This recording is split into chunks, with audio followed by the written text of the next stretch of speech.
નમસ્તે. આજે જૂનાગઢ જિલ્લા પંચાયતની સામાન્ય સભા હતી, એટલે કે જિલ્લા પંચાયતના તમામ સભ્યો, જૂનાગઢ જિલ્લાના સૌ ધારાસભ્યો, જિલ્લા વિકાસ અધિકારી અને જિલ્લા પંચાયતના પ્રમુખ, આટલા લોકોની મીટિંગ હતી, જેના અધ્યક્ષ જિલ્લા પંચાયતના પ્રમુખ હોય છે. આજે ધારાસભ્ય ચૂંટાયા પછી પહેલી વખત હું આ જિલ્લા પંચાયતની સામાન્ય સભાના સભ્ય તરીકે મેં આજે આ બેઠકમાં હાજરી આપી છે. આ મારી પ્રથમ બેઠક હતી. આ પ્રથમ બેઠકની અંદર કુલ 15 જેટલા એજન્ડાઓ ઉપર ચર્ચા થઈ છે જિલ્લા પંચાયતમાં, જેમાં સૌથી મહત્વની બાબત જે મારા તરફથી રજૂ કરી છે, અત્યંત ગંભીર બાબત છે, જેનું હું જનતાનું ધ્યાન દોરવા માંગુ છું. મનરેગા યોજના જે છે એની અંદર કરોડો રૂપિયાનો ભ્રષ્ટાચાર જૂનાગઢ જિલ્લામાં થયો છે, જે બાબતની મેં લેખિતમાં જિલ્લા વિકાસ અધિકારીને આજે સામાન્ય સભામાં ફરિયાદ કરી છે. જેમાં WBM રોડ નવી ચાવંડથી જૂની ચાવંડમાં 16,21,000નો રોડ જે છે એ બિલકુલ કામ નથી થયું અને પેમેન્ટ જમા થઈ ગયું છે, પેમેન્ટ વપરાઈ ચૂક્યું છે. જૂની ચાવંડથી માંગનાથ પીપળી 16,21,000નો રોડ જે બિલકુલ બન્યો જ નથી અને એનું પેમેન્ટ સરકારમાંથી જમા થઈ ગયું છે. નવા પીપળિયાથી મોટા હડમતિયા રોડ 18,23,000, નાની મોણપરીથી ઈશ્વરિયા ગીરનો રોડ WBM રોડ 15,80,000 રૂપિયા, નવા જાંજેસરથી જૂના જાંજેસરનો રોડ 15,43,000 રૂપિયા, નવા જાંજેસરથી જાંજનાથ મહાદેવનો રોડ 16,52,000 રૂપિયા. આ તમામ રોડના પૈસા લેવાઈ ચૂક્યા છે, પરંતુ રોડ બન્યો નથી. આવી રજૂઆત મને ગામના આમ આદમી પાર્ટીના કાર્યકર્તા અથવા આગેવાનો તરફથી મળી છે, જે આધારે મેં રજૂઆત કરેલ છે. આ સિવાય હરિપુર, વિસાવદર તાલુકાના હરિપુર ગીર ગામમાં તળાવ ઊંડું કરવાનું કામ છે, 20,36,000 રૂપિયાનું કામ છે. ઘોડાસણ ગામનું તળાવ ઊંડું કરવામાં 40,64,000 રૂપિયા, લીમધરા ગામમાં તળાવનું કામ 40,53,000 રૂપિયા, વીરપુર ગામમાં તળાવનું કામ 4,73,000 રૂપિયા અને મોરવાડા ગામમાં તળાવ ઊંડું કરવાના કામમાં 16,94,000 રૂપિયા. વાજડી ગામ, આ ગામનો પ્રશ્ન ગામજનોએ મને ધ્યાન દોર્યો કે એક જ કામ 2 વખત એના પૈસા લેવામાં આવ્યા છે.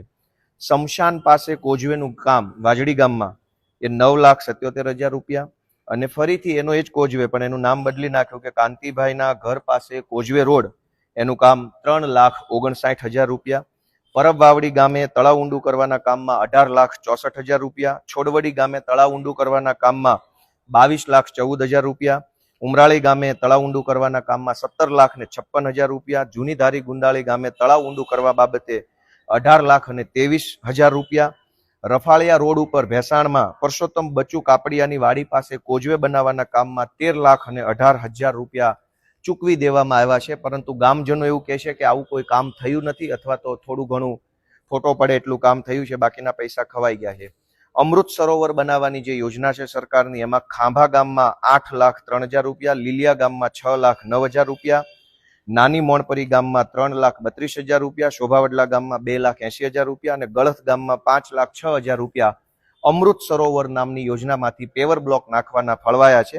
ગામજનોનું એવું કહેવું છે કે બિલકુલ નથી પેવર બ્લોક નખાયા, અથવા તો થોડાક નખાયા છે, અથવા તો નબળી ક્વોલિટીના નખાયા છે. ઘંટિયાણ ગામથી સીસી રોડ જે બન્યો છે, એ સીસી રોડ 33,35,000 રૂપિયામાં બન્યો છે. ગામજનોનું એવું કહેવું છે કે આ રોડ હજુ તો અડધો બન્યો છે, ત્યાં તૂટી પણ ગયો છે. 33 લાખ રૂપિયામાં બનેલો રોડ જે છે એ તૂટી ગયો છે. પીરવડ ગામે રમતગમતનું ગ્રાઉન્ડ બનાવવા સરકારમાંથી 5,56,000 રૂપિયા સેન્કશન થયા છે, પરંતુ ગામજનોનું એવું કહેવું છે કે માટી નાખી અને આ કામમાં ભ્રષ્ટાચાર કરવામાં આવ્યો છે. આ તો ખાલી જે ગામમાંથી મને માહિતી મળી ગામજનો તરફથી કે અમારા ગામમાં કામ નથી થયું, બહુ સિલેક્ટેડ 12-15 કામોની જ યાદી છે.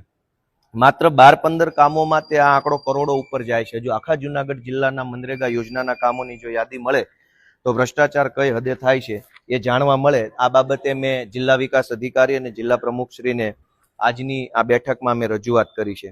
આ સિવાય એક મહત્વની બાબત છે કે સ્ટેમ્પ ડ્યુટીની ગ્રાન્ટમાં ફેરફાર કરવા બાબત, એટલે કે કોઈ એક જિલ્લાની અંદર જેટલા પણ સ્ટેમ્પ લેવામાં આવે છે, જમીનોની ખરીદ વેચાણ વારસાઈની અંદર લોકો સ્ટેમ્પ ડ્યુટી ભરતા હોય છે, એ જે સ્ટેમ્પ ડ્યુટી સરકારમાં જાય છે, તે સ્ટેમ્પ ડ્યુટીના કેટલાક ટકા રૂપિયા જે છે એ જિલ્લા પંચાયતને ખર્ચ માટે આપવામાં આવે છે.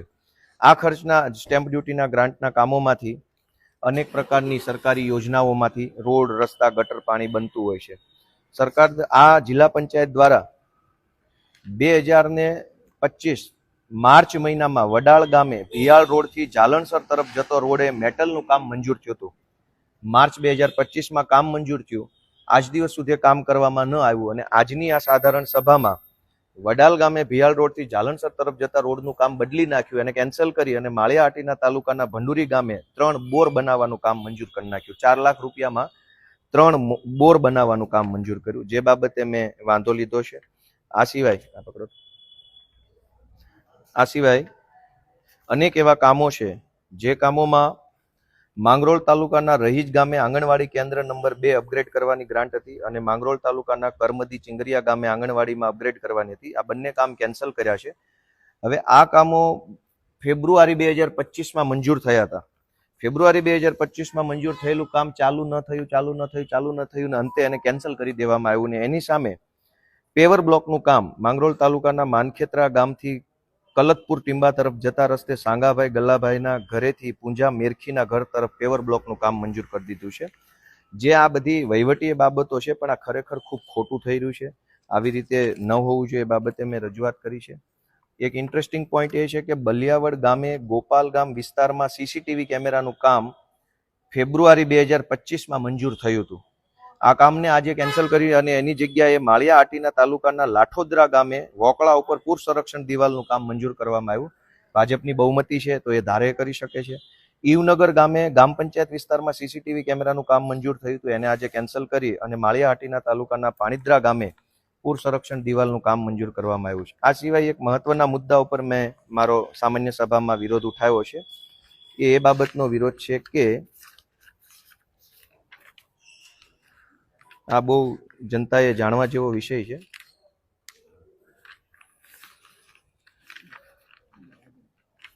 આગળ છે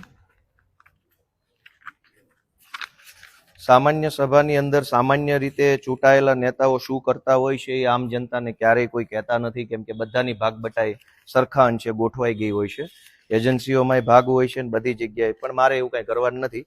એક ઇન્ટરેસ્ટિંગ વાત આજની સભામાં એ છે કે ભેસાણ તાલુકાના ગળથ ગામે નદીના સામા કાંઠેથી સ્મશાન સુધી પૂર સંરક્ષણ દિવાલનું કામ બનાવવાનું સરકારી કામ 3 તારીખ ફેબ્રુઆરી મહિનો 2023માં જિલ્લા પંચાયત દ્વારા મંજૂર થયું. ફેબ્રુઆરી 2023માં ભેસાણ તાલુકાના ગળથ ગામે પૂર સંરક્ષણનું કામ મંજૂર થયું. એ સિવાય ભેસાણ તાલુકાના ગળથ ગામે કાંતિબદાના ઘરથી ઢોળવા તરફ જતા રસ્તા પર પૂર સંરક્ષણ દિવાલનું કામ પણ 2023ના ફેબ્રુઆરી મહિનામાં મંજૂર થયું. આ 2 કામો ફેબ્રુઆરી 2023માં મંજૂર થયા. એ બંને કામો આજ દિવસ સુધી ચાલુ જ ન થયા. કોઈ સરકારી પ્રોસેસ ન થઈ, કામ મંજૂર થઈ ગયા પણ આજ દિવસ સુધી કંઈ કામ ન થયા. આજે આ જુલાઈ 2025ની સામાન્ય સભામાં આ બંને કામો કેન્સલ કરી દીધા કે ભાઈ હવે તો આ કામો થતા નથી. અને એની સામે ભેસાણ તાલુકાના ગળથ ગામે નાથાભાઈના ઘરથી મનસુખભાઈના ઘર સુધી પેવર બ્લોકનું કામ સામે મંજૂર કરી નાખ્યું અને મોરવાડા જતા રસ્તે વોંકળે કોઝવે કમ ધાબીનું કામ ભેસાણ તાલુકામાં મંજૂર કર્યું. જે કામ 2023માં મંજૂર કરવામાં આવ્યા છે એ 2025 સુધી ચાલુ નહીં કરવા પાછળનો ઈરાદો શું છે, શા માટે ચાલુ નથી, તે આ બધા પ્રશ્નો મેં પૂછતા મને કોઈ બહુ સંતોષકારક જવાબ મળેલ નથી. એક સારી બાબત એ થઈ છે આજની આ મીટિંગની અંદર કે ભેસાણ તાલુકાના રાણપુર ગામે જે શૌચાલયની ટાંકી જે છે સાફ કરતી વખતે 2 સફાઈ કામદારોના દુઃખદ મૃત્યુ થયા હતા. એ બંને સફાઈ કામદારોને સરકાર તરફથી 30 લાખનું વળતર મળવા પાત્ર છે. જિલ્લા પંચાયત દ્વારા 60 લાખ રૂપિયા મંજૂર કરવામાં આવ્યા છે. આજે જે બંને સફાઈ કામદારશ્રીઓના મૃત્યુ થયા છે બંનેને 30 લાખની સહાય જિલ્લા પંચાયત હસ્તક સરકારશ્રી દ્વારા કરવામાં આવનાર છે. આજની આખી જે સભા છે એની અંદર અનેક પ્રકારના બીજા એક મહત્વનો વિષય એ હતો કે એજન્ડા નંબર 13 કે 2024-25ની ગ્રાન્ટમાંથી જે સરકારી કામો મંજૂર થયા છે એ સરકારી કામોની મુદ્દત વધારવા માટેનો એક ઠરાવવામાં આવ્યો હતો. સામાન્ય રીતે કોઈ પણ સરકારી કામ નિર્ણય થાય ત્યારે એની ટાઈમ ફ્રેમ નક્કી થઈ હોય કે આ કામ ક્યારે ચાલુ થશે અને ક્યારે પૂરું થશે. આમ છતાંય જે કાંઈ રાજકીય વ્યક્તિઓ કે મિલીભગતવાળા હોય છે વારંવાર સરકારી કામની મુદ્દત વધારે. જે કામ 2025માં પૂરું થવાનું હોય એનો ઠરાવ સામાન્ય સભામાં આવે કે હજુ આને 1 વર્ષની મુદત વધારી દઈએ છીએ, હજુ 1 વર્ષ મુદત. તો આજે મેં સામાન્ય સભામાં એ વાતનો સખત વાંધો નોંધાવ્યો છે કે જે કામ જે ટાઈમ ફ્રેમમાં નક્કી થયા હોય એ કામ એ સમય મર્યાદામાં પૂરા થવા જોઈએ. હવે કોઈ કુદરતી પરિબળ ન હોય, માનો કે નદી ઉપર બ્રિજ બનાવવાનો છે, ચોમાસું આવી ગયું તો સ્વાભાવિક છે કે કામ સમય મર્યાદામાં પૂરું નહીં થાય.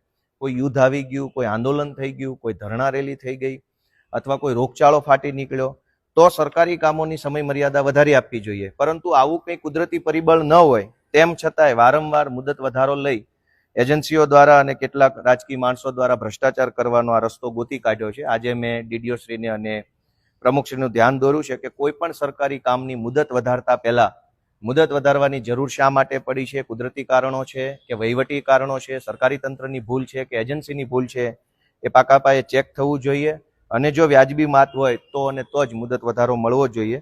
આ પ્રકારે આજની જુનાગઢ જિલ્લાની સામાન્ય સભામાં મેં હાજરી આપી હતી. મારી પ્રથમ સભા છે. આ મિટિંગની અંદર અમારા રાજુભાઈ બોરખતરિયા સાહેબ, અમારા પ્રવીણભાઈ રામ સાહેબ, અમારા પ્રવીણભાઈ સાહેબ મકવાણા, આ બધા વડીલોએ હાજરી આપી, મને માર્ગદર્શન પૂરું પાડ્યું છે. અને જનતાને પણ જાણવા મળે, જનતાનો હક છે કે ભાઈ તમે જેને ચૂંટણીમાં મત આપ્યા છે એ માણસ શું કરી રહ્યો છે જાણવાની બધાને હક છે.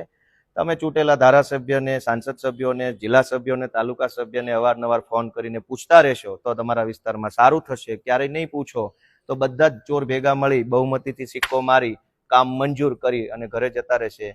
તમે જેને મત આપો એ રૂપિયાવાળો થઈ જશે અને તમે ભિખારી થઈ જશો. જય જય ગરવી ગુજરાત.